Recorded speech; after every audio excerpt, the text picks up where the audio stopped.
Thank you, everybody, and welcome back. Hopefully you had enough time there to make yourself a quick brew of your choice and have a comfort break. So moving on to the second part of the session today. As I said, we're moving on to theme 3, which is talking about the experiences of social prescribing. And first up, I'd like to welcome Emma. Emma Flatley is from the Welsh National Opera, and Emma is joining us today and is going to be sharing with us a short film to explain about long COVID programme and the work around that. So over to you, Emma. Thank you, Claire. Hello, I'm Emma Flatley and I'm the Director of Community Engagement at Welsh National Opera, and we work all across Wales, engaging communities on a various different bases, but health and wellbeing has been an increasing area of focus for our work. So as Claire said, we've put together a short video for you today that captures some of the work that we have been doing through our Wellness with WNO. It's a programme that uses the arts, but specifically for us, opera, to support people who are suffering with chronic conditions. And one of our most successful programmes to date has been a creative referral intervention happening across the whole of Wales for people living and experiencing long COVID. It was initially developed in partnership with Betsy Cadwaladr, Cardiff and Vale and Cwm Taf Morgannwg health boards, university health boards, but is now increased in size and it's available across all 7 NHS boards in Wales. So during the short film that you're about to see, you will hear from our lead producer, the programme manager for Wellness with WNO, our long COVID programme, and she'll talk a little bit about some of the benefits of the programme, the genesis of the programme, and the impacts, the reported impacts that we've seen through our evaluation work to date. You will also hear firsthand from one of our Wellness with WNO participants, who will talk about some of the personal impacts that the programme has had on her. And then we invite you to have a nice kind of relaxing moment before lunch, where you will be listening to an extract from Puccini's Madame Butterfly. It's a piece called the Humming Chorus, where we use participants and we take them through guided meditation. And while this plays, you will hear one of our vocal leaders talk to you about the impact and the benefit of the programme and how we use it to support people with long COVID. So I hope you enjoy this film, and I'll put it over to the person who's now going to share the film. Thank you so much, Claire. Great, thanks, Emma. And Abraham is going to hopefully work the magic, and the film will start shortly. Thank you.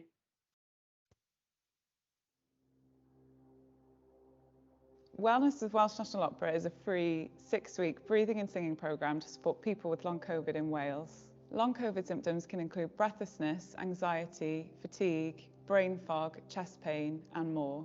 The programme has been welcoming participants since 2021 and has been developed in partnership with NHS medical professionals. The programme is available nationwide, where individuals are referred to us by their local NHS Wales long COVID service. Hi, I'm Francesca, and I really benefited from taking part in the Welsh National Opera Wellness Programme. Well, my experience with the group sessions is very positive. You feel very much part of a community, and I've benefited greatly because the people that run the programme are very caring, and you just feel like you're in a safe environment with people who understand what you've been going through.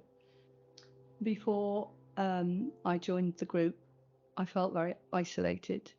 I felt as though nobody understood what I was going through. But suddenly I came across a group where not only were other people experiencing the same thing, but we were all sharing our experiences, and we were sharing information, things that worked and things that didn't work. Before I started, I had a very weak voice. And often when I tried to speak, it would come out as a squeak. But learning the exercises, the voice exercises, the breathing exercises has helped immensely. And the first time I realised that I could sing a note and speak properly, I felt like I was going to cry because it was a joyous experience.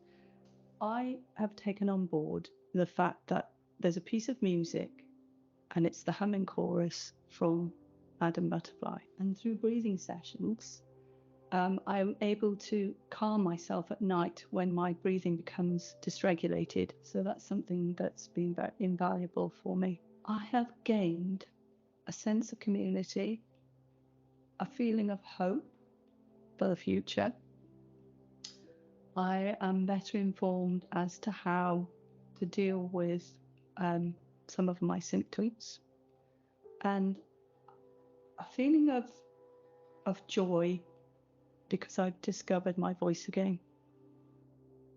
Sorry. Beyond the 6-week course, we also provide regular drop-in sessions and bespoke resources so that people can continue their practice long term. The programme has received incredibly positive feedback, including improved breathing.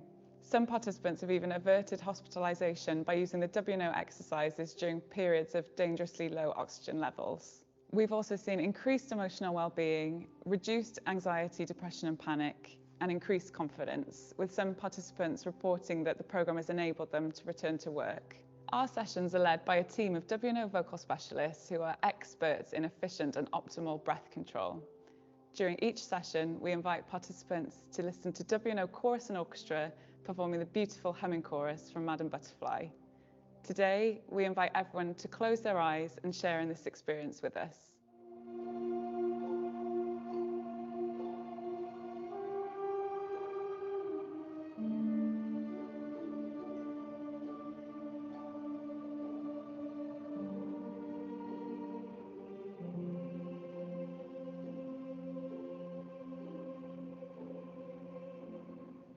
During our weekly sessions, we stimulate the parasympathetic nervous system to calm feelings of fight, flight, and freeze, allowing the body to be in a relaxed state and open to new information.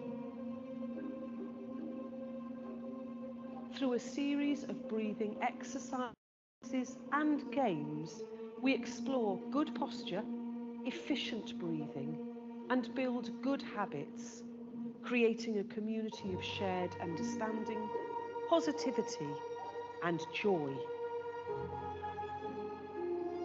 Each week, our session culminates in singing uplifting and empowering music from around the world, boosting our endorphins, stimulating our vagus nerve, and essentially optimizing our breath in a free and relaxed manner. Today, just by listening to this beautiful piece of music by Puccini, you have stimulated your vagus nerve and in turn stimulated your parasympathetic nervous system. This calms your breathing, relieving feelings of anxiety and stress. And this is just the very beginning of the journey that we take our participants on with the Wellness with Welsh National Opera programme.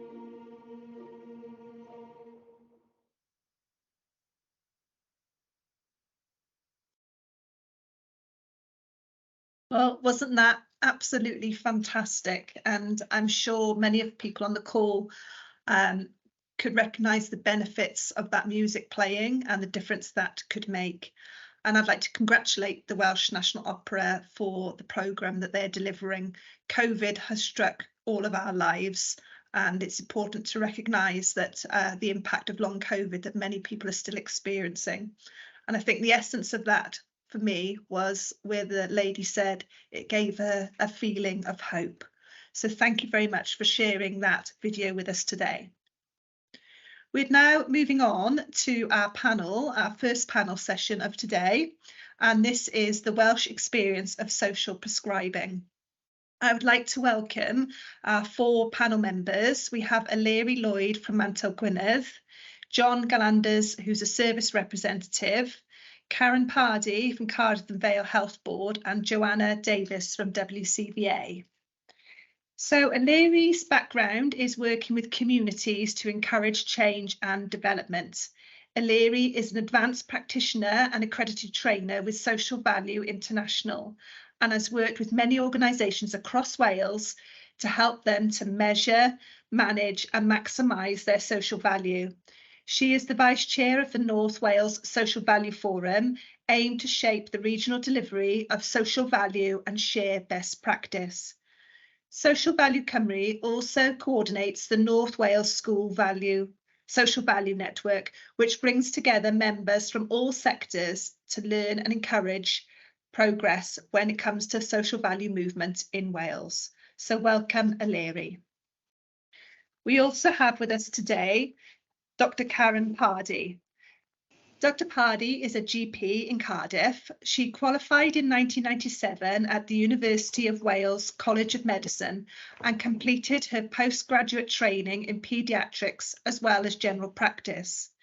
She was the lead for Cardiff South West Primary Care Cluster from 2013 to 2022. And through her cluster work, she has become inspired by the many community organisations who help improve health and well-being. This led to a number of cluster-based social prescribing projects, which have been presented at the International Social Prescribing Research Conference. She led the Cardiff cluster team in developing a transformation model of integrated care with a multidisciplinary team approach firmly embedded in a community support network. More recently, she's been supporting other clusters in developing a similar model using local community-based assets. Dr. Pardee is currently Interim Deputy Clinical Board Director, PCIC, Cardiff and Vale University Health Board, and her responsibilities include cluster development and social prescribing. She is working with the Cardiff Vale Regional Innovation Coordination Hub to develop and strengthen social prescribing by providing bespoke support to primary care clusters. Also, one of our panellists today is John Gallanders. John lives in Wrexham and retired last year from the role of Chief Officer of AVOW, the County Voluntary Council for Wrexham. John has been a member of the Whisper Management and Steering Group since its inception and has assisted on a number of initiatives, including the recent development of the bibliography of terms and website. John has an extensive knowledge of the third sector, both at local community level and nationally, and he has served as the independent member on the Betsy Cadwallader University Health Board as an independent member until February this year. As a member of the Prime Cymru Supergroup, John has a role to bring a PPI perspective to a wide range of research projects covering many aspects of health and social care. He has past experience in the private sector, running his own business and across a range of public sector bodies. And in his spare time, if he can call it that, he is the chair of the restoration project for the Wrexham Miners Rescue Project, and he enjoys spending time with his first grandchild. So thank you, John. And last but certainly not least, our final panel member today is Joanna Davis. And whilst John is enjoying grandchildren, Jo is enjoying her maternity leave with her first child. So congratulations, Jo, and lovely for you to be here today. Joanna has worked in the voluntary housing and academia and public sectors, predominantly working with older people and carers. She is a graduate of Swansea University with an MSc in International Gerontology and Ageing Studies, and she's also studied abroad at the University of Alberta, Canada.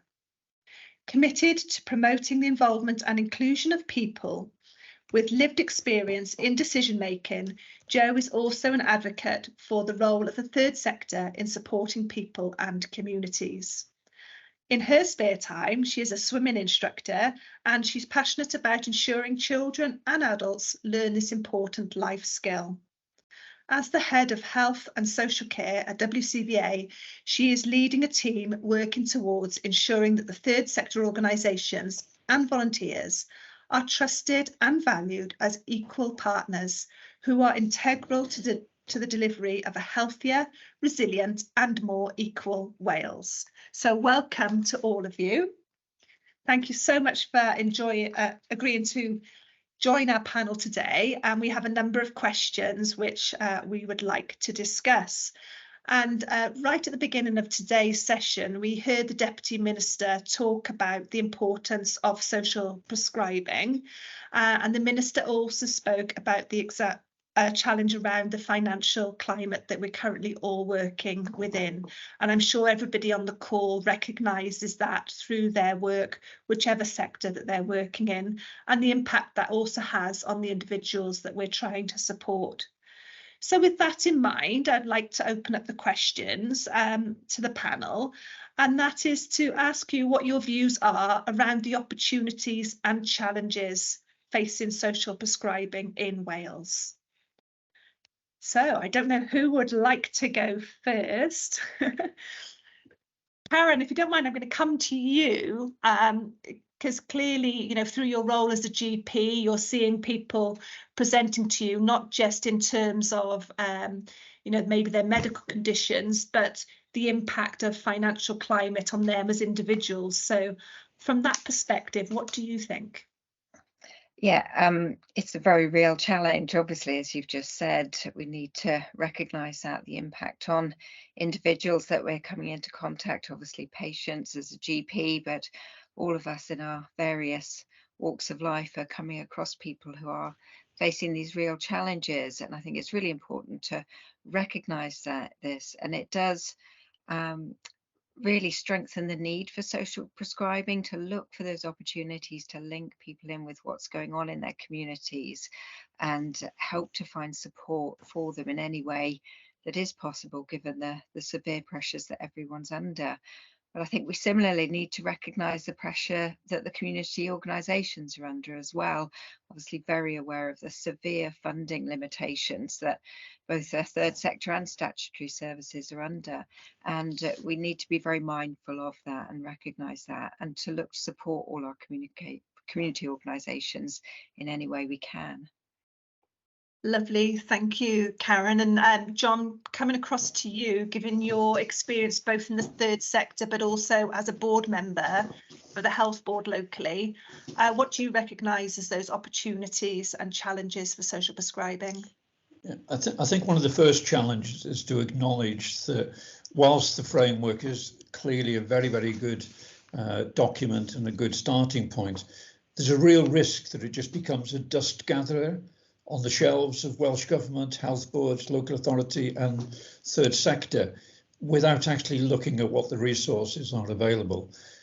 We know that there's significant financial difficulties that are out there, but we just need to look. There's 320 plus people on screen today. That is a huge resource in itself.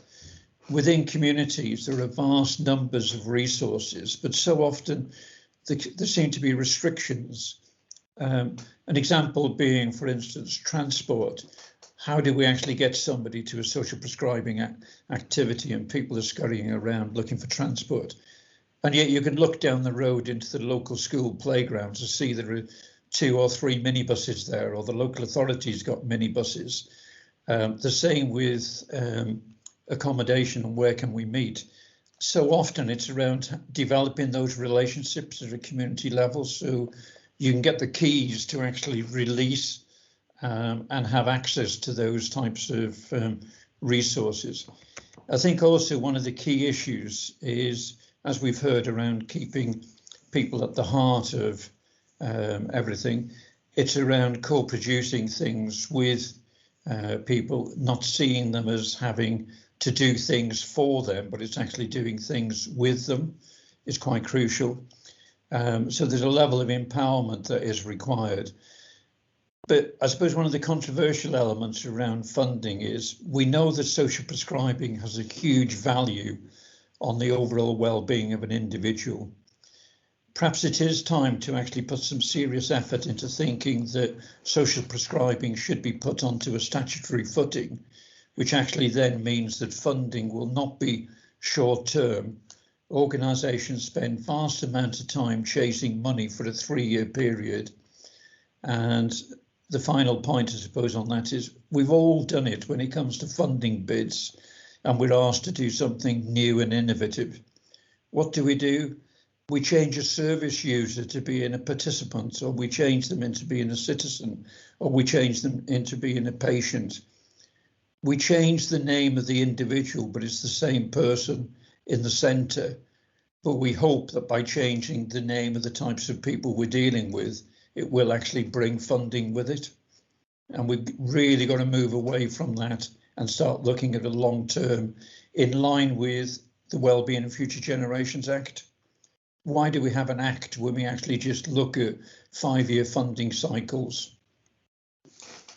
Yeah, it's a constant challenge, that, isn't it, John? And I'm sure many people on this call are facing that challenge of, you know, that short-termism in terms of the financial contracts, moving established projects from that development and that delivery to that consistent delivery, rather than having to change to chase the funding. But I think one of the key things you spoke about there for me was around that empowerment of people and citizens, and that the importance of recognising people as important resources, notwithstanding the barriers. And you picked community transport, John. That is one that comes up in probably every meeting I'm in, that constant challenge around transport and getting people or supporting people to get to the activities to improve their well-being. So Joe, I'd like to come to you. Thank you, John. I'd like to come to you in terms of your role with WCVA, but in the bio you talked about that importance of people with lived experience. So just thinking about that lived experience and also the role you've had in the past supporting carers, where do you see that coming into this question around those challenges and opportunities for social prescribing? Oh, so I'd concur with John around that co-production involving service users, and I'll reflect on the comment from the case studies work around, you know, listening to people's experiences and building on that. I especially like the quote from the gentleman, you know, you don't come out from a walk in nature feeling rubbish, do you? So I think it's learning from those everyday kind of conversations and building that into how you co-produce with people, definitely. I think it's really important for us in the voluntary sector to think about how do we manage that, like, demand. You know, we have an awful lot of people who want support, need support, and those are some challenges really to how we meet that demand. But that's obviously shared by our health colleagues, health and social care colleagues, in how they've got huge demands on them as well. So I think that's an important challenge that we've got to try and wrestle with. But I also think it's around that training, knowledge and experience around not only how, you know, providing good social prescribing services and activities and building community assets, but also around co-production. You know, do we have the skills and knowledge and resources to be able to co-produce well? So there's obviously third sector organisations are quite well versed. There's lots we can learn as well in terms of how we better co-produce with people and service users, carers, and such the like. I loved also from the case studies element around how people are now thinking of volunteering themselves and seeing volunteering as a core wellbeing activity that you also give back, as well as what you might receive through social prescribing as a framework. I think around the opportunities we have, I know I'm a member of Whisper and involved in how they've developed a lot of their work around this, and I've been working with them on the CPD training for how to evaluate social prescribing, about how do you actually demonstrate the value, you know, and make sure that we're delivering quality services in Wales, and the skills that are needed within our voluntary sector need to be increased, and that CPD training will be invaluable. But I think there's also an opportunity. We've got this framework, and now we can actually start to look at what the measuring the impact. It's not the same as evaluating and monitoring kind of services and the quality of that, but actually we need to see the impact about actually how much are we benefiting people's health outcomes and their overall well-being, but also what impact that has on our health and care system. Lovely, thank you, Joe. And I just wanted to pick up on what you said there about the challenge, not just for the third sector, but all partners delivering social prescribing. That's John's mobile. We couldn't get through the whole day without a dog barking, a doorbell ringing, or a phone, could we? So well done, John. You got the brownie points for that one today. Sorry, Joe. So I was saying what you mentioned about the increased demand, again, as I said, across all sectors. But I think one of the challenges as well is the complexity. Coming out of COVID, many people haven't accessed services, and now that they are, the complexity is a particular challenge. And also the challenge around co-production, Joe, you mentioned, and that understanding of co-production and what it actually means. The importance of that citizen and carer voice. It can't just be tokenistic, it has to be empowering and meaningful.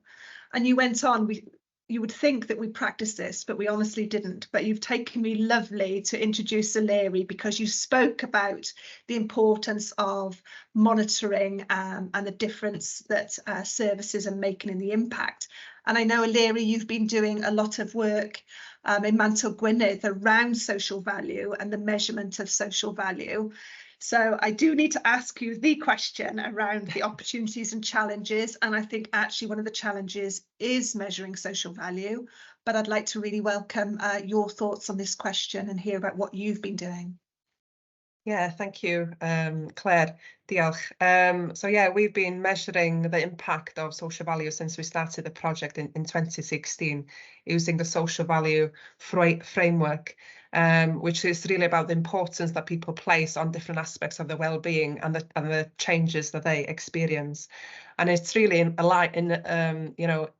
touch with the legislation in Wales in terms of what we've heard today, in terms of that what matters conversation, and also in line with the co-production principles as well. But we do have 8 principles that we follow with a social value element, and it is a challenge. We in Mantell Gwynedd, I suppose, are fortunate in that we have that expertise within the County Voluntary Council in terms of measuring the impact of the project. But what we see is the value of doing that in terms of gathering that data over a number of years to really understand, how the demand changes. And that's changed obviously with the pandemic, with the cost of living, and that brings its challenges itself. But yeah, lots of the challenges that we've been facing is around that change and around really understanding how we can go back and make sure that we're keeping that stakeholder voice right at the heart of what we're doing. So with our principles, we do involve stakeholders. We do make sure that their voice is heard, and that is key to a social value assessment. It's really making sure that we hear what is important for them, what's changed, and that includes the positive and the negative, because it's from the negative things or something that's not worked. That's where we learn. That's we can. That's an opportunity then to change and to always look at improving. So the measurement is not just about proving something. It's always that focus on improving and managing that social value. So we involve stakeholders not just in the process of that what matters conversation at the beginning, but really in terms of realizing what the outcomes are, how much change has happened, how important those different elements are for people, but also in terms of understanding what could have happened anyway. And that I think that's a really important question, because it's understanding what part that social prescriber plays in that jigsaw, if you like, of change, because it's those community resources that we have, the community organisations, that's where the majority of the change happens. And we've already heard, those were the challenges that I had as well today in terms of, the funding. Transport definitely is another one that we picked up on. And the other one, which was touched on, I suppose, is volunteering. And as a County Voluntary Council, we've seen a big change in volunteering activities. There's a reduction, as we know, in terms many research in terms of why that is after the pandemic, and confidence, I'm sure, is one of that big aspects of that. So the organisations are struggling in terms of the activities that they can provide. So funding is one, but volunteering is another, because they've got limited volunteers that can help to provide those activities within the community. But from the individual's point of view, that's being supported as well. Barriers that they're facing in terms of volunteering, we're hearing a lot of as well, such as, maybe the benefits system in terms of how they can access volunteering, or the fear of what happens if they volunteer as well. So thank you. Lovely, thanks, O'Leary. And yeah, some of those challenges, but also the opportunities are resonating across all of our panel members there, and certainly the impact of those things that are outside of our control are really key. So that cost of living, whether it's for the individual that's accessing social prescribing, or whether it's the impact of those fiscal challenges on the delivery of services or the access to services.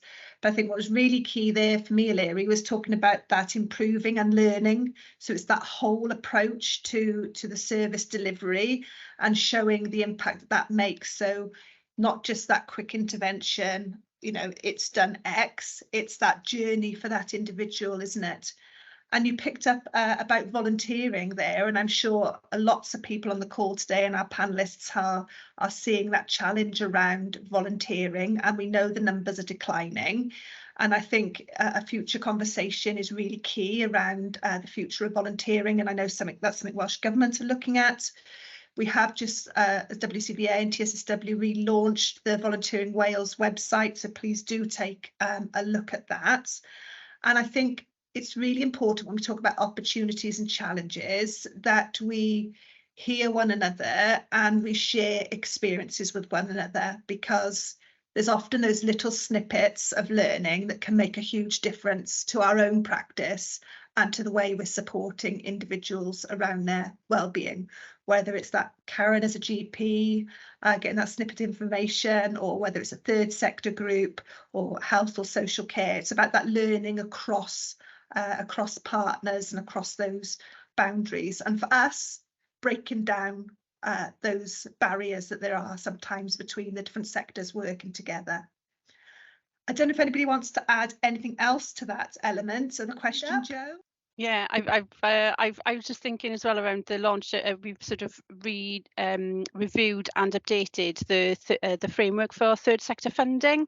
So working with the Welsh Government and WCVA, there's a code of practice for third sector funding, and I think that that's a real starting point for how do we manage and work with the third sector in terms of funding it for the future. And that should be a core document, I think, for anybody looking to deliver social prescribing and fund social prescribing activities, definitely.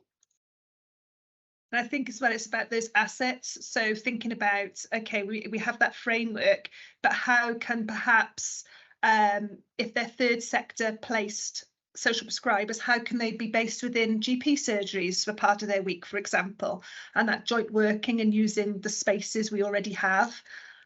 So yeah, lots of debate to be had there. I will pose the next question, if I may, and we've heard about this throughout this morning's presentations, and I think it really came to fruition with the video from WNO, and that was around the people and the impact on people. So the question is, how do we ensure that people are kept at the heart of social prescribing in Wales? So who would like to go? Now we've broke into the conversation. Karen, there we go, over to you. I think there's obviously so many ways of keeping people at the heart of what we do. Most importantly, in that each individual encounter, we're really looking at that individual and what their needs are. But I wanted to also pick up on Ilari's points around what we're actually measuring and evaluating, and that's really important, that we measure what we're actually trying to achieve through social prescribing, which is improving well-being for these individuals. And so that I think that's one of the key things to keep at the heart of what we do, that we make sure that what we're measuring is what we're actually trying to achieve through social prescribing, which is very much around the benefits to those individuals, and just the sort of things that were described in that excellent video as you said. Thanks. That's great. Thank you, Karen. Ilari, all keen now, hands are going up. Yeah, we've got into it now. Yeah, well, just to build on what I said before, really, in terms of, you know, how we've embedded those social value skills within Mantech Gwynedd. And, you know, I've already spoken about one, which was involving stakeholders, but that's something that we always need to come back to. And another principle is value what matters. So it's about, you know, we all value things. Value is very personal. That's very different with different people. So we make sure that we do ask that question, because I can't tell you what's important to you. It's only that individual that can say what's important. So, you know, as soon as they've experienced any change, they can tell us, well, what is important for them. Another one is to be responsive, and that's only recently been added as an 8th principle, because the others were more based on theory and based on measurements. But this one is really about, really understanding, well, how can we be responsive then to the stakeholder voice? If they've told us that something hasn't worked, if they've told us that this is what's most important for them, what small changes can we make then to make sure that we are responding to that voice? So one of the things we have, for example, is the stakeholder engagement plan. And we have, we set social value targets for ourselves with the social prescribing projects, because that just makes sure that we always go back and are accountable to make sure that we go back and speak to those stakeholders again, because things change. During pandemic, for example, the nature of the service has changed, and then now with the cost of living. So it's not, once we've got that, theory of change, if you like, it's not something then, well, there we are, we can park that. It's always something that can change. So yeah. Brilliant, thank you, Aleri. And Joe, I'm going to come to you actually, if I may. And John, I will keep you to have the last comment for the panel session. But Joe, obviously, we've heard already from you today around that citizen voice and the importance of that carer voice. So that really is keeping those people at the heart. But what would your views be on it, and what would your top tips be? Oh gosh, my top tips would be obviously is listen, and probably my sort of main point was probably around being prepared to experiment and adapt, be flexible in the way we deliver our services, because we set up a model and we deliver it to the letter, isn't it? And that inflexibility is usually what I think service users and carers find that they don't fit in that box.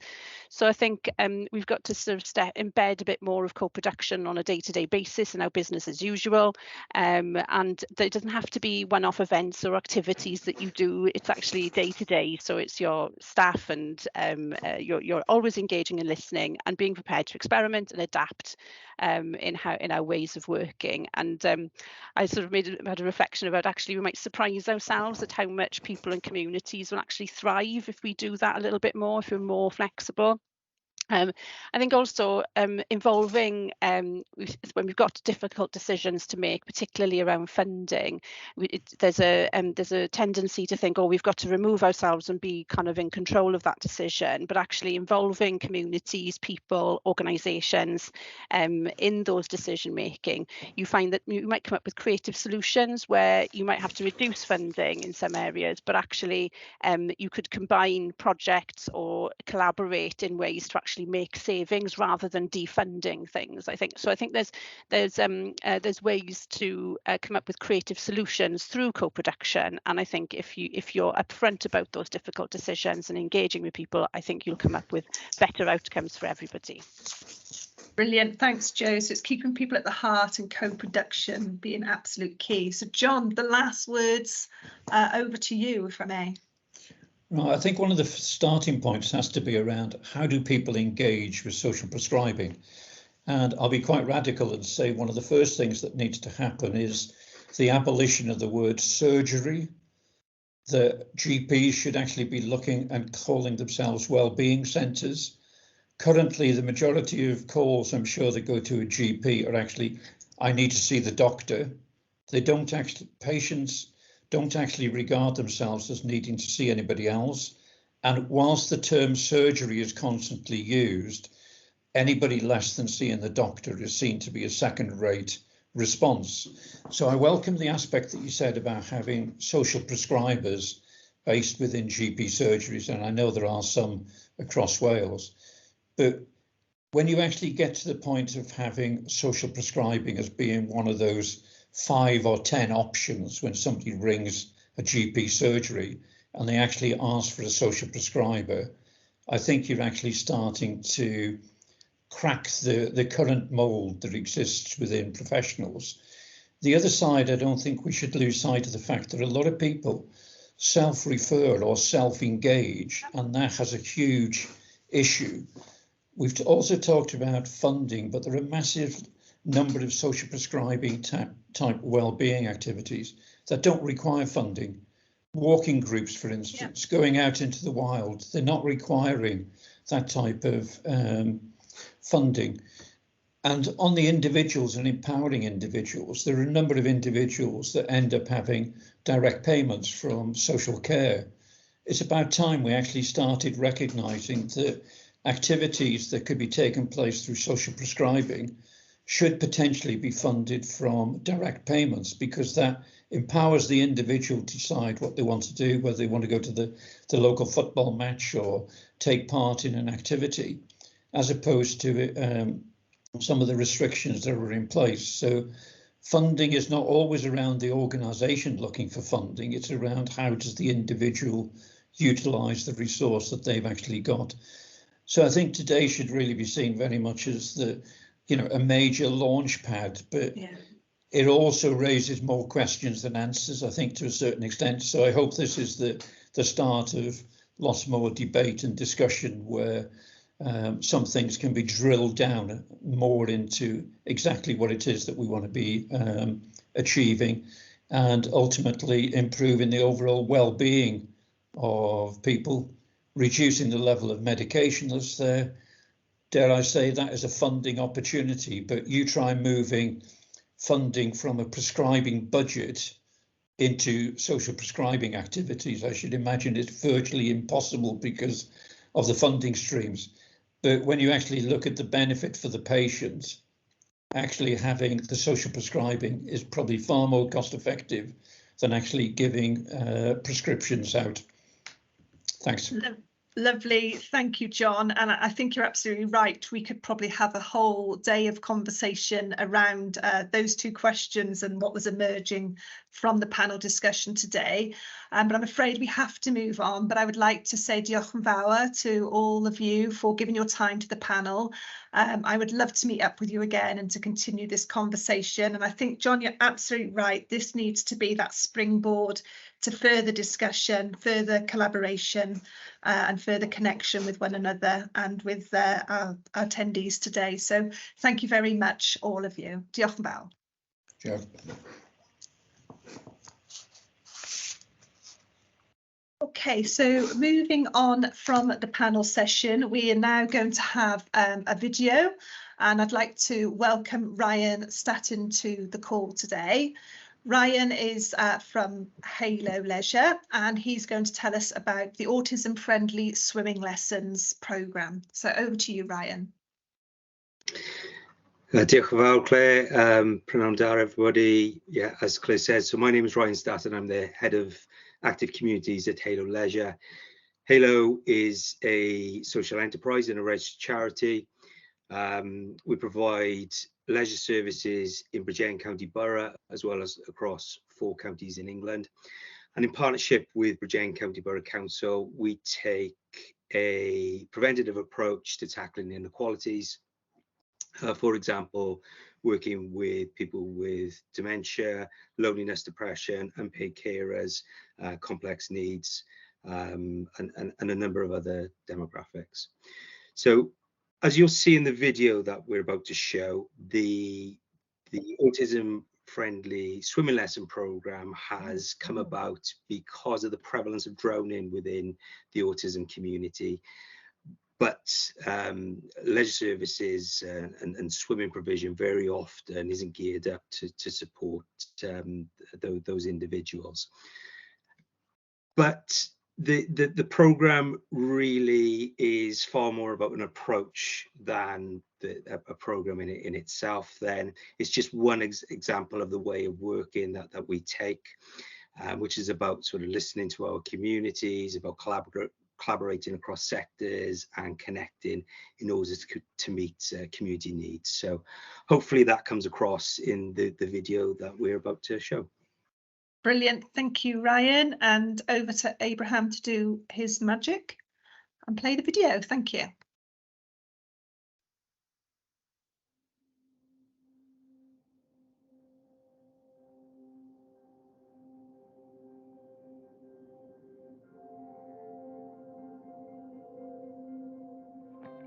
Every child deserves the opportunity to learn to swim, and through our autism-friendly swimming programme, we've made adaptations to ensure that they can.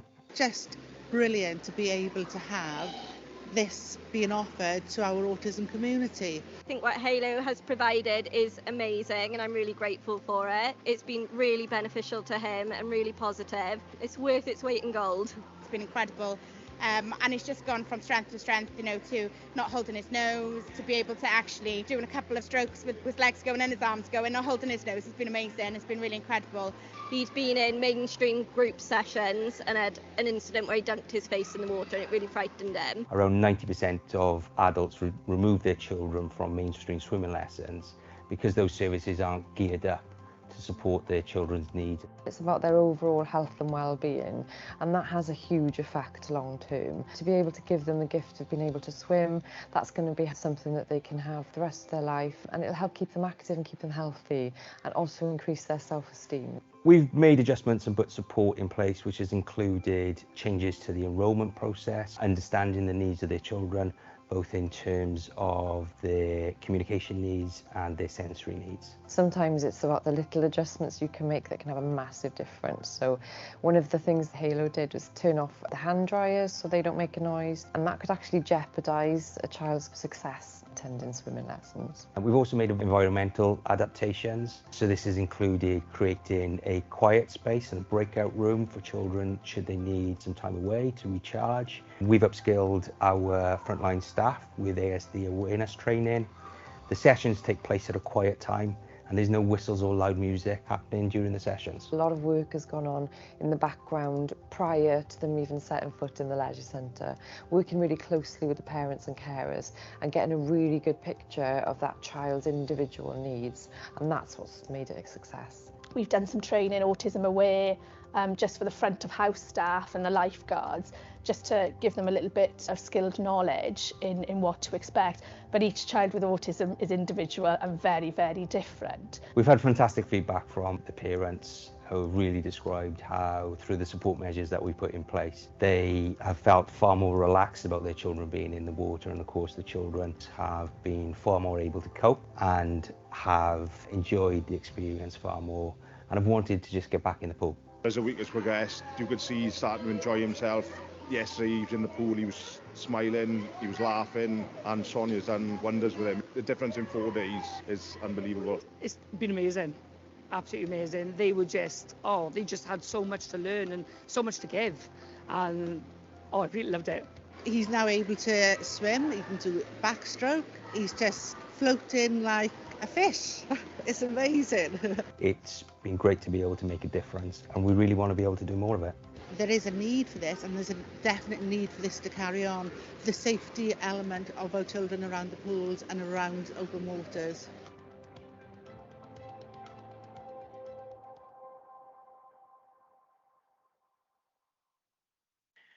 Thank you very much, Ryan, for sharing that video with us. And I'm sure you'd all agree, another fantastic example of the difference that those community assets can make, and seeing that in the terms of swimming, how it's increased those individuals' self-esteem and helped support their sensory needs. And the key takeaway there about that support being worth its weight in gold. So thank you very much. Now, joining us on screen are our next panel members, and this is our international panel. And I'm delighted to welcome Dr. Bogdan Chivagora, who's a clinical and global lead for the National Academy for Social Prescribing. And Bogdan is going to introduce his panel members and have a discussion with us today. So over to you, Bogdan. Diolch. Thank you.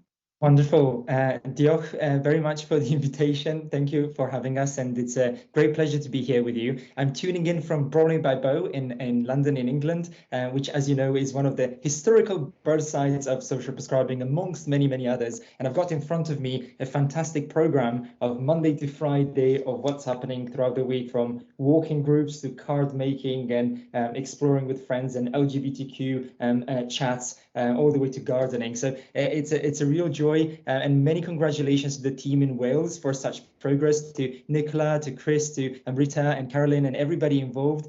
Huge progress, and you are only a short train ride away from us in England. So please do come and visit us more often, and we'd love to do more sharing. And I can see my wonderful colleagues appearing on the screen, and I shall start sharing my slides, and we'll do formal introductions in a second. I'm also conscious of the time, so we'll try and speed up a bit so that we make up for the lost time. But in today's presentation, I will be introducing to you some superstars, should I call them, from around the world, the VIPs in their own countries, in Singapore, Australia and Canada, those who've made it possible to apply the principles of social prescribing, and who've led by example in those countries. And I will just share with you what we'll be covering today. We'll talk a bit about an introduction to our global network of individuals. We'll then go into our international colleagues to share some perspectives from those different countries around the world. And then we will have some reflections on your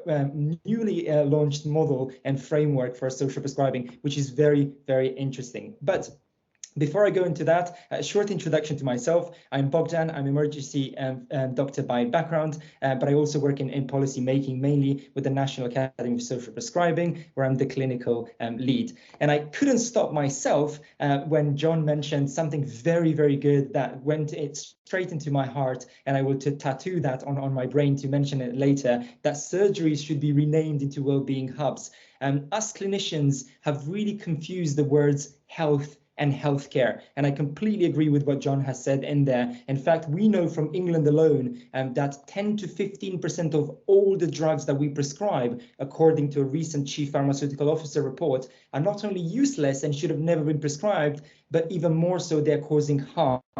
And so we need to really move away from the sick care model. And I think the framework that you've all designed is really embracing the definition of health rather than the institutionalized way of delivering healthcare.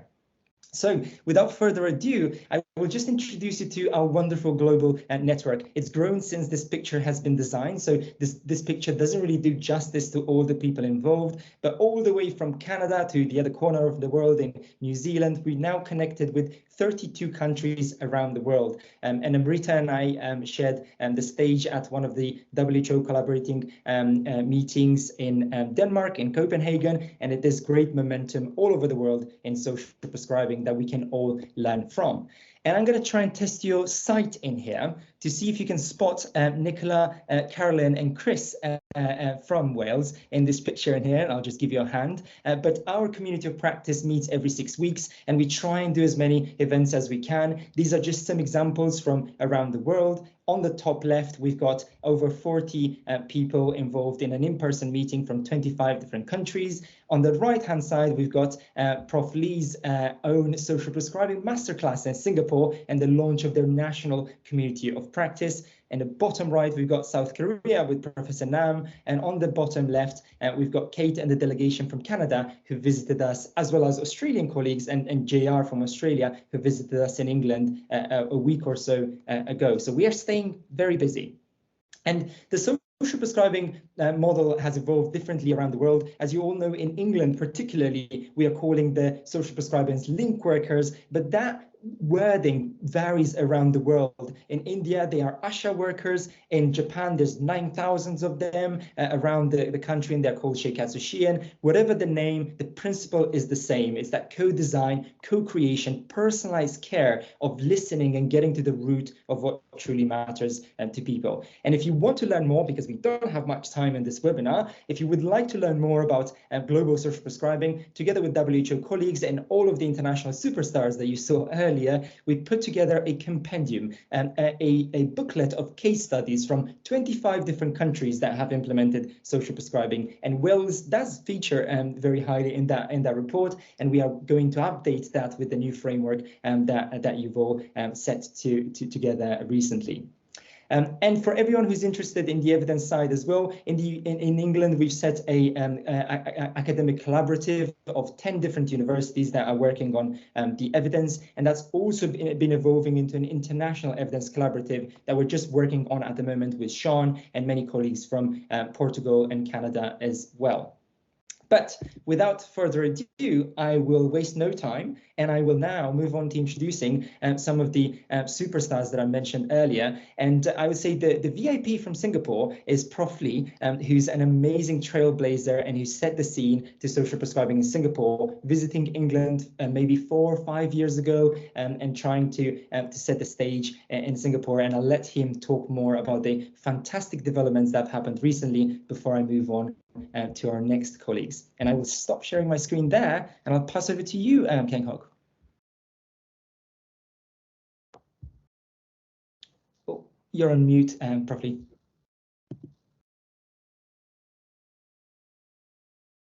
Let's see if the microphones will be working as well. Rookie's error. Okay, sorry. Rookie's error, Prof. So sorry for that. Let me share screen. Am I sharing screen yet? Can it be seen?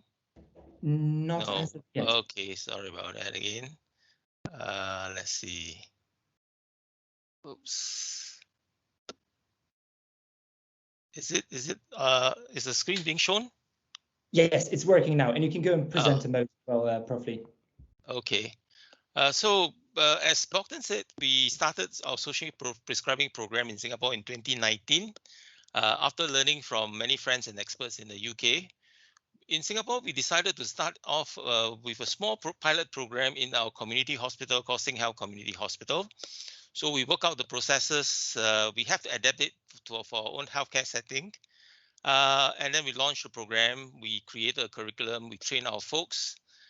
We use some technology to develop an asset map, and the program went on. And during this time, we went around engaging the whole country, bringing experts from overseas, like the masterclass that we spoke about. We had a social prescribing conference. We started a community of practice. And all this is to spread the message of social prescribing and why healthcare needs to integrate well with the social care. And lo and behold, in 2022, our country launched into this major transformation of our healthcare system to prepare it so that we can sustain it into the future. Basically, is to shift care from the hospitals into primary care and to anchor it in the community. And in this white paper, it described 5 core elements of this initiative. And you can see in number 3, we are very happy to see that social prescribing is considered to be one of these core elements in the transformation of our healthcare. And how does it translate? So our little program has since spread across our system. So Singapore is divided into 3 healthcare clusters, regional health systems, which is roughly similar to the integrated care systems of NHS England. We serve, the one I'm working in is in the east. It serves about 1.5 million residents. We are divided into 3 places centered around the campuses of the hospital systems. And then this is subdivided into 15 planning precincts or neighborhoods. And in these neighborhoods, there are 32 healthier SG teams or neighborhood care teams. And in these care teams is where we emplace our wellbeing coordinator now, as well as those that are in our community hospitals. So this is a roadmap of all our care programs that integrate between health and social care. As you can see, the red circles highlight the areas where social prescribing is playing an important role, and that's where we deploy our wellbeing coordinators or link workers in the system.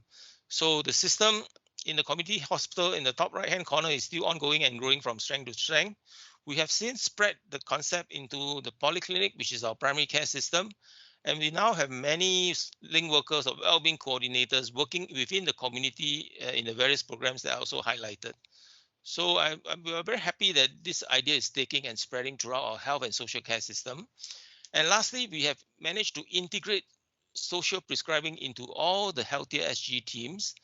They are now part of this composite integrated care team in the neighborhood, which comprises the community nurse, the GP, and the social care provider, which also sometimes have their own wellbeing coordinators, as well as the wellbeing coordinator that's employed and integrated into the community by our health system. So this is a quick summary of what has happened, and we are quite pleased and really appreciated what we have learned and the support that we have received from our colleagues in the International Social Prescribing Network. So back to you, Bogdan.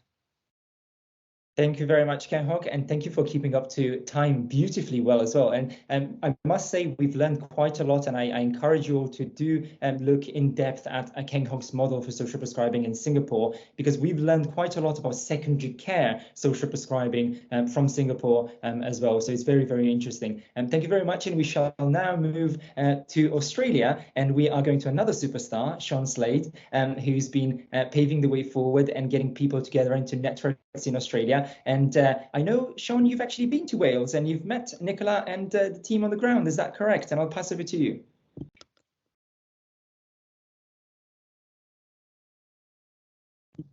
Oh, let's see. We're trying to sort our microphone once again. No problem at all, Sean. We'll give you a second. Then I'll just say that last time when we had Australian colleagues, they did bring some kangaroo toys with them. So they did not steer away from the stereotype at all. They made it quite obvious for us. Let's see if it's working, Sean. I'll give you a second. I think, Sean, you need to unmute. I didn't unmute just now as well. It doesn't let you, Sean. We can always just go to Kate first, and then we try you again, Sean. Let's see if Kate could unmute herself. And if that's okay, Kate, I will now. We've delayed our flight to Australia. We're doing a detour, flying via Canada, Kate Mulligan is, of course, as many of you will know, one of the founders of the Canadian Institute for Social Prescribing. She's done fantastic work to promote social prescribing in Canada, both within the clinical sector and also the voluntary sector. And she's recently been with us in England. I'm surprised, Kate, you did not bring any maple syrup. I think Sean and the team in Australia is winning on this one with the kangaroos, but pass over to you, Kate. Thank you, Bogdan. I will work on that maple syrup pipeline across the Atlantic to make sure you have a steady supply. So I'm assuming you can hear me and see my slides. Wonderful. Okay, thank you so much, everyone, for having me here with you to celebrate this really big day, the launch of the Welsh Social Prescribing Framework. I am thrilled to see this work happening. And I got up at 5 in the morning here in Canada to be here right from the start and to hear from all the presenters and to get a sense of how this is happening for you, partly because we have a lot to learn from what you're doing and the national approach you're taking in Wales. So just to give you a little bit of a sense of where I'm coming from, Canada is an enormous country, 480 times as big as Wales. And we have a number of different healthcare systems right across the country. So every province and territory has its own independently delivered health and social care systems. And that means that trying to do anything nationally when it comes to health requires a lot of bottom-up networking, learning from one another, and support so that we can help people to learn from one another across provincial boundaries, just as we've all learned from one another across national boundaries over the last several years. And I really do have to say how welcoming and warm the global community of social prescribers has been, and how fun it is to be here again with my friends, King Hawk and Sean and Bogdan, to celebrate with you. So here in Canada, we do have a Canadian Institute for Social Prescribing. We are a not-for-profit network organizing those grassroots social prescribing initiatives and provincial level social prescribing initiatives right across the country. And we really focus on health equity, helping that those populations facing the biggest barriers to health and well-being, which here in Canada include Indigenous populations facing the ongoing legacy of colonialism, Black and Caribbean and African populations also facing marginalization and exclusion for historic reasons, older adults aging at home, and a growing crisis in youth mental health, just to name a few that we're trying to really help support and deal with all across the country. And we're starting to see some real success. So at the national level, we have had our Minister for Mental Health and Addictions start to invest in social prescribing for mental health, recognizing that this approach is about listening deeply, about providing necessary supports, and empowering people to be co-creators in improving their own health and well-being, all while becoming more connected to their communities. And in fact, just in the last 3 weeks alone, we've had 3 major reports here in Canada about just how disconnected, lonely, isolated, and stressed people are becoming. And so it's a significant need and a significant concern here in our country, just as it is around the world. But happily, we do have our institute, and we have many initiatives across the country. So for example, in British Columbia on the West Coast, older adults who are being discharged from hospital are connected to community organizations that make sure they're not just discharged into the conditions that made them ill in the first place, but provided support to reconnect with community. Here in Ontario, we've got kids social prescribing, making sure that kids can identify what matters to them and be provided with support to act on the things that they really care about, from involvement in sports to time in nature, to more time with their families.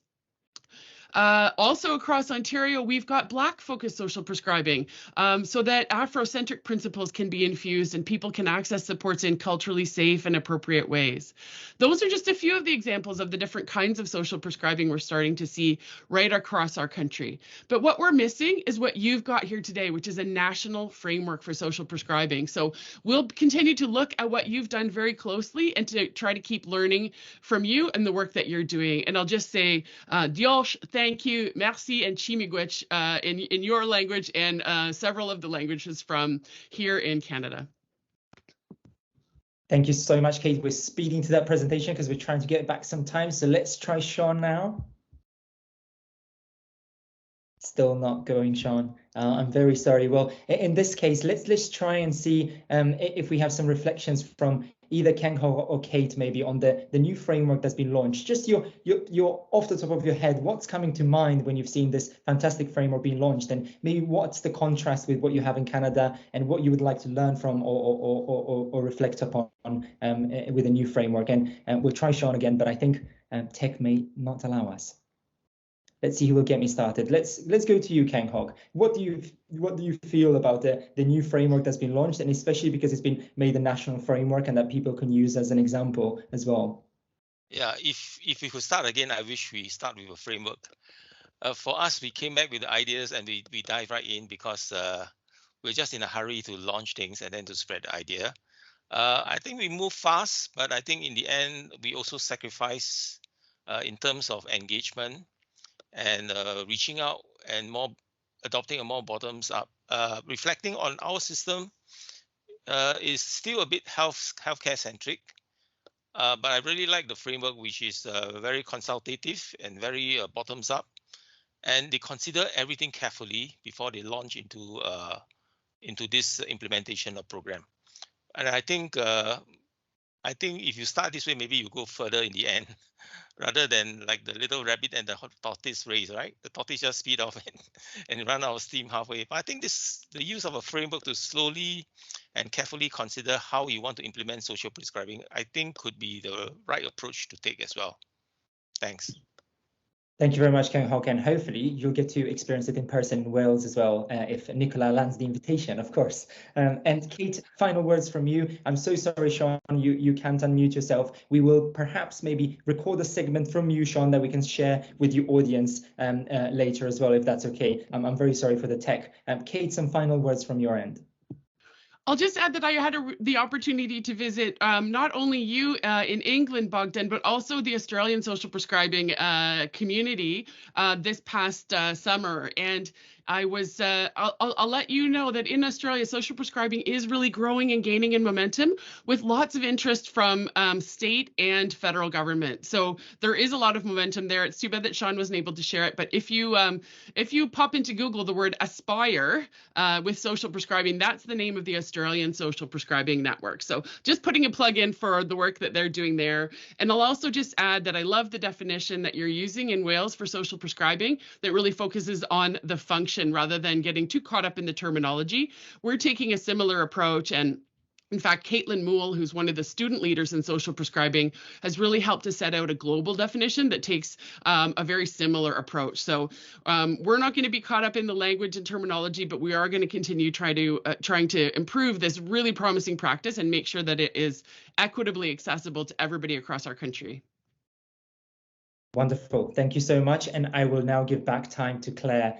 Thank you all for having us, and we welcome you to England or Singapore or Australia, which is much sunnier. Kate, I'm afraid we won't come for snow unless it's really, really nice. But thank you all so much for having us, Diolch. And once again, congratulations on a fantastic webinar. We look forward to seeing you again in the future. Diolch yn fawr iawn, pawb. Thank you very much, all of you, Bogdan, and to all the panelists internationally. It's been fantastic just to have that small insight into social prescribing from around the world. And isn't it fantastic that we've got the technology that we can use to have a conversation like this and to share that learning with one another? And I will be in touch with you after today. Great apologies, Sian, for the tech issues, but I think that recording a session with yourself and sharing it with everybody would be really welcome. So thank you very much all, and thank you for all the work you're doing in your respective countries. So moving on, we've just got a couple more pieces to share with you today, so please do try and stay on the call. First of all, I'd like to introduce Dr. David Llewellyn, and David's going to talk to us about the Caerphilly Nature on Prescription programme of work, which is delivered through Gwent Wildlife Trust, and it's around nature walks. So over to you, David, if I may. Diolch, Claire. Just to say, the IWM programme really seeks to improve people's health and well-being through an assets-based approach with our communities, and also reduce pressures on services. And amongst those assets are our landscapes and green spaces, and the well-being and health benefits of being outdoors are really well documented now. So in the Caerphilly County Borough area, following a successful pilot, we have our nature well-being programme, which is supported by an Area and Bevan Health Board through the IWN and our neighbourhood care networks, which are equivalent to clusters, and a range of partners, the local authority, Garvo, Valleys Regional Park, and outdoor activity providers. What this does is connect people to outdoor nature-based activities to which they can either self-refer, or they can be referred by primary care and other health professionals, including GPs, as well as others, including, for example, housing associations. So there's a brief film to follow, showing one of our partners, just one of them, the Gwent Wildlife Trust and his Wild Health Project, which is funded by the National Lottery Community Fund. And the outcomes for the participants are really reduced social isolation, an increased sense of belonging, purpose and pride, increased levels of physical activity with, in some cases, reduced risks of type 2 diabetes. And it's also inspired pro-environmental behaviour, resulting in increased volunteering by some, which is also beneficial for people's well-being. So in conclusion, the programme and activities really do improve people's health and well-being through cost-effective, nature-based social prescribing. So I hope you enjoy the film, and diolch mawr iawn. Thanks very much. Thank you so much, David. And Abraham, yet again, work his magic and play the video for us. Thank you.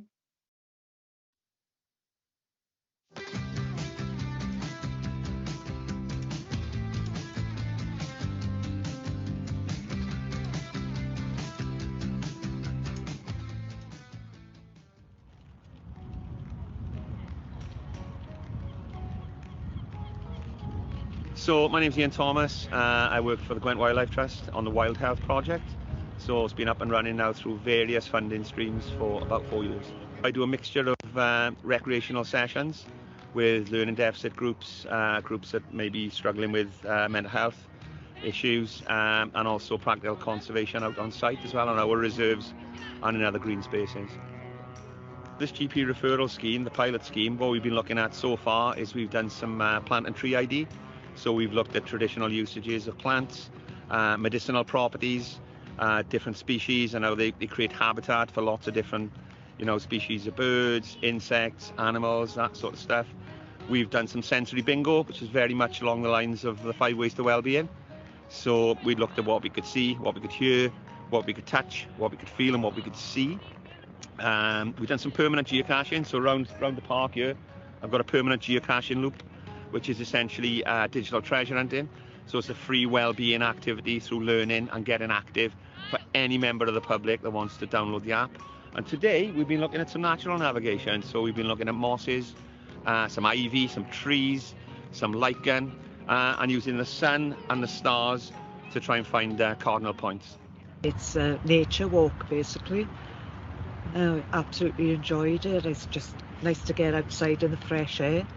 I'd encourage anyone to do it, to be honest with you, because it's all free. and beautiful scenery. It's nice to look at the trees and the flowers, and Ian as well, he's a wealth of knowledge. I'm coming from a different angle because I'm a support worker, stroke community connector, so I've brought somebody here, and the gentleman likes to get out and about but didn't know that things like this existed. So we've attended, this is our third session, and we've learned different things. We've done the geocaching, we've done sensory bingo, which all the group has enjoyed, and we're learning all the time, but it's beneficial to our well-being as well as a support worker, so it's double whammy for us because it works for them and it's working for us too. Clinically proven now that being in the natural environment is good for well-being. Okay, makes you feel better, de-stresses you. But we have worked along the 5 ways of well-being quite a lot. So we've looked at the guys coming in, never knew each other before, they've connected. So it's addressing social isolation. They're giving something, so next week we've got some practical conservation, so we're going to be promoting pollination by scattering some wildflower seed. They've got a little bit healthier, so they're more active. All the sessions are dynamic, so we're walking throughout. We're not on, we're not in one spot. We're constantly on the go. They're learning, so they've learned a vast amount. So I mean, I've given them so much information. They're not going to retain all that information, but for sure they're going to take 1 or 2 things away from the sessions every week, which gets them closer to the natural environment. Taking notice as well, that's the fifth way, or 5 ways to well-being that we've looked at. And it's really about stopping and looking at what's around you, and how, it's one big ecosystem, how things help each other along through symbiotic relationships and that sort of stuff, looking at the way plants react to sunlight, to moisture, the way wildflowers open, different seasons, and the whole connection of nature all in one, one big connector. My name's Connor Green, we're in Brimback Park. We're just going around with Ian over there, learning about the nature that's around here. Well, there's things like, if I just look at a random bunch of plants, I just normally think about, oh, they're just weeds, they are. But after all these sessions with Ian, I'm now looking at them, seeing all these different individual plants, and I'm stopping to look at them. Currently, we've got, this is a pilot scheme, so a large percentage of the participants have come through and been directly referred through GPs, community connectors, and the PWPs, so the psychological well-being practitioners. Moving forward, I'd like to see this stuff sort of mainstream. I mean, the GPs at the moment probably haven't got the time to listen to people's sort of non-clinical problems, if you like. This is where some of these social prescribers will come in. They'll have the time to discuss non-medical, non-clinical issues with some of these guys, and maybe they'll come to the realization that perhaps, complementing some of the, medication they may be on, getting into the natural environment is a really beneficial thing for well-being moving forward. A little message to anybody out there that's going to refer really to any GPs, any psychological well-being practitioners, community connectors. Really get behind this. I've seen a massive difference in these guys in just 4 weeks. How they've embraced the natural environment. I'm even inviting you guys to come along for a taster session, get a feel of it, which will really, really enable you to sell it. Come and experience it first, so it's coming from the horse's mouth. Please refer, please keep this rolling forward.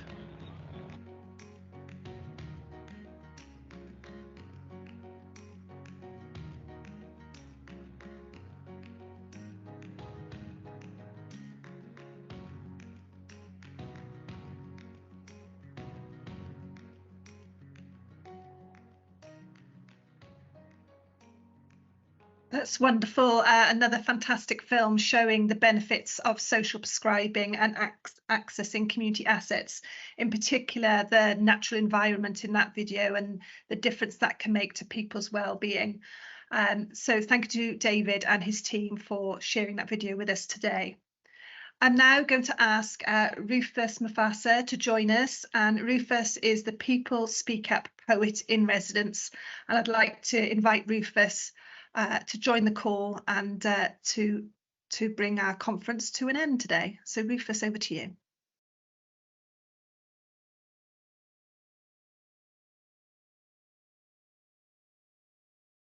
There we are.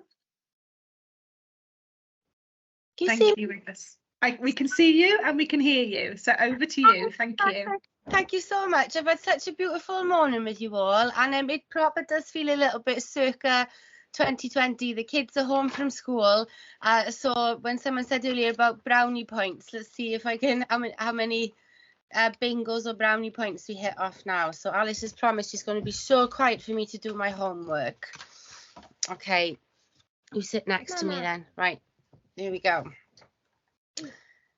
Loneliness, isolation, changing needs, gaps, feed future commissioning for community assets, social prescribing champions, real differences, a better Wales, not a one-off. This drives us, you, we, ni, gadael neb ar ôl, transdisciplinary research studies, setting the scene, this landscape, these functions, sectors, practitioners, what's on offer, what does this have the capacity of becoming, high expectation, twf, cyfannol, dependable, dependency, agency, agents of change, community assets are critical keys in this, ground force frameworks, platforms fit for purpose, wellness of our people at the centre of all we do.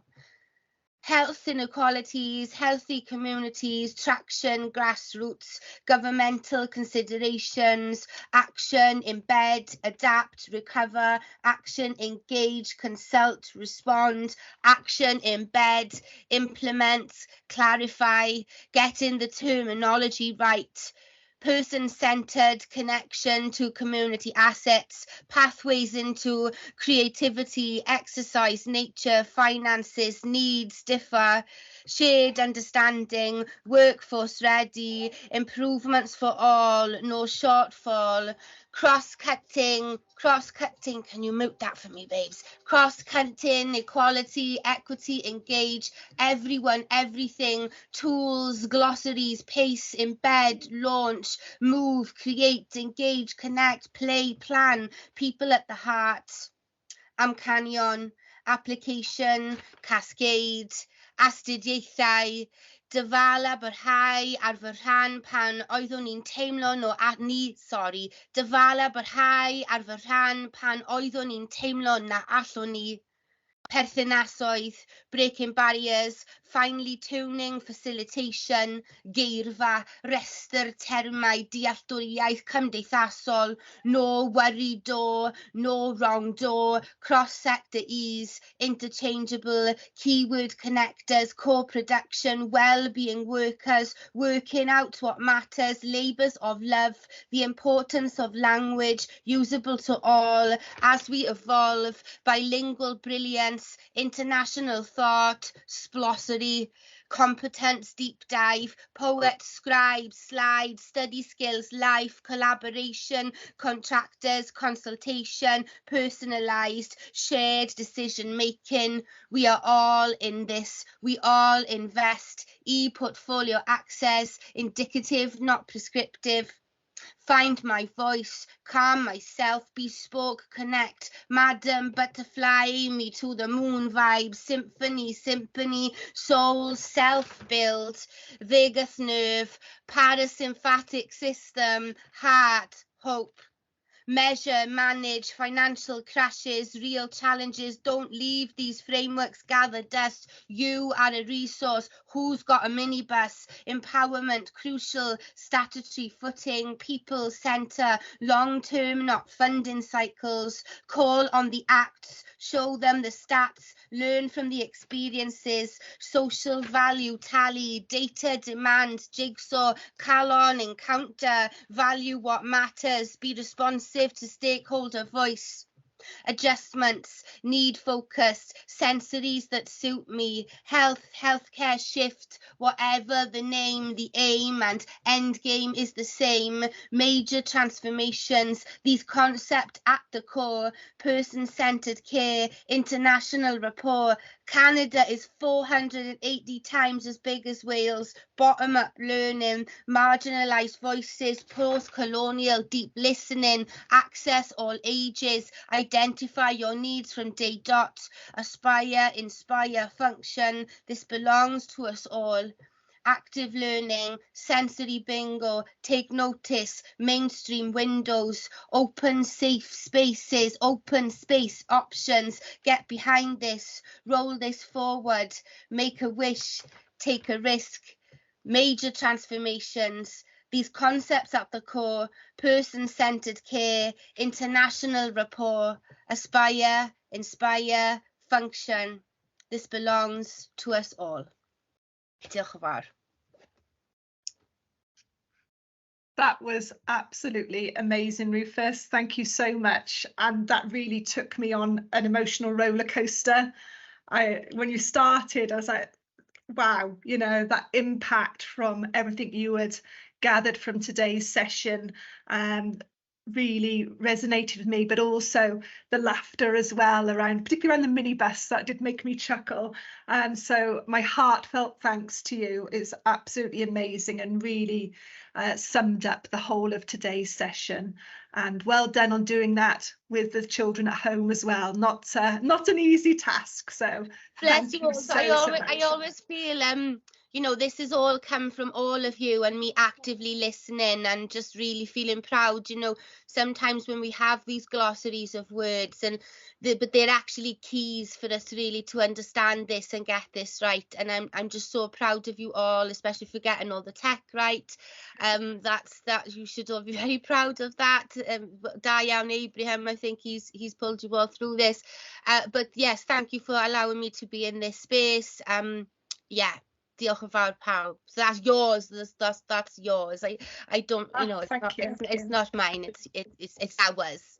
It's ours. Ours. And I think that sums up today. This framework is for us. It's for the people of Wales. It's for sharing the learning and the experience, and for us to take into our communities and to build on the good work that's already been done across Wales. So thank you so much. And I will just end today's session in saying those thank yous. So to all of our presenters and our panelists, and absolutely everyone behind the scenes that have worked on the framework and have worked to delivering this session today and the launch of the National Framework for Social Prescribing.